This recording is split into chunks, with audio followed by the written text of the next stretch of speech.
used to seeing black people, you know? Because I be walking down the street, people think I'm from Boston or like Cambridge, you know? But I really just live down the street from them. No justice! No peace! No justice! No peace! No justice! No peace! No justice! No peace! I know that as a town, we send our condolences out to George Floyd's family as they mourn his tragic death. But horrific though that was, it's not just his death and his family's pain that brings us together tonight. It is Trayvon Martin, it is Eric Garner, and it is Breonna Taylor. It is the tens or hundreds or thousands of whose deaths were not caught on film, were never publicized, never sparked national outrage, but must be acknowledged.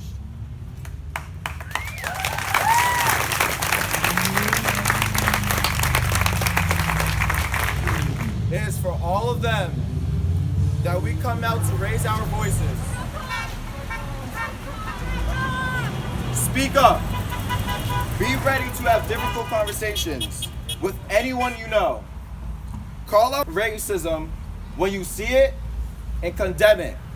And don't think for a moment that the problems, as big as they are too big for you to make a difference. No peace! No peace! No peace! We're educating ourselves, our friends, our family.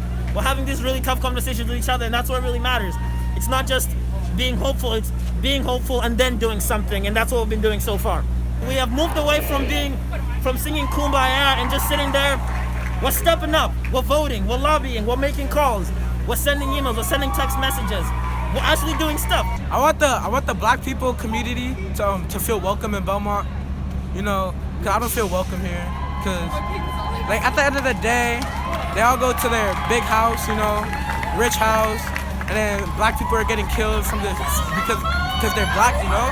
And I think this could bring the community together, you know. I want to let the world know black people belong, because we've been robbed for 400 years with slavery. We're taken away from our own land. And I want to have like civil conversations like me and you are having right now.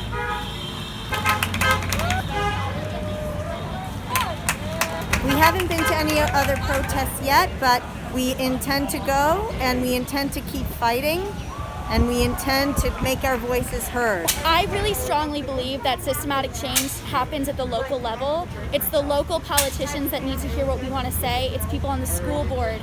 It's our select board. It's everyone who works in our town hall that can make change here in Belmont first. So I do believe that having an event like this in a small town will have a change.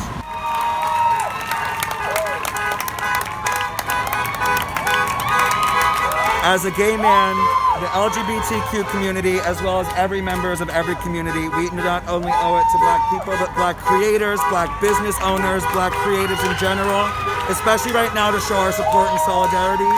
Whether that means marching once a year or doing this every day until justice is served, we'll do what we have to.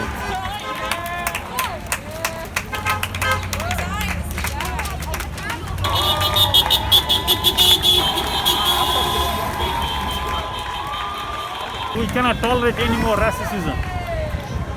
But this is an act of change. We need to understand that we need to make a change now. That's why we are here. But we have seen these brutal killings, no more brutal killings and no more racism.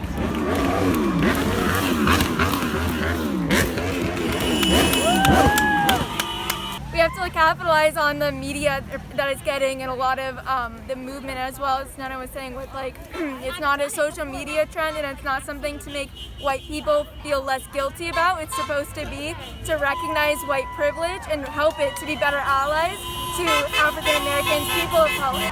This whole experience has taught me that I need to educate myself a lot more on the issues and on educate myself on how to be a better ally, because I think a lot of people it's easy to say like, oh, I'm not racist, which may be true, but there are so many better ways that we can combat this problem from all angles and use our privilege for good. we're like starting a revolution. Like we have to reform it now. It's like now's the time.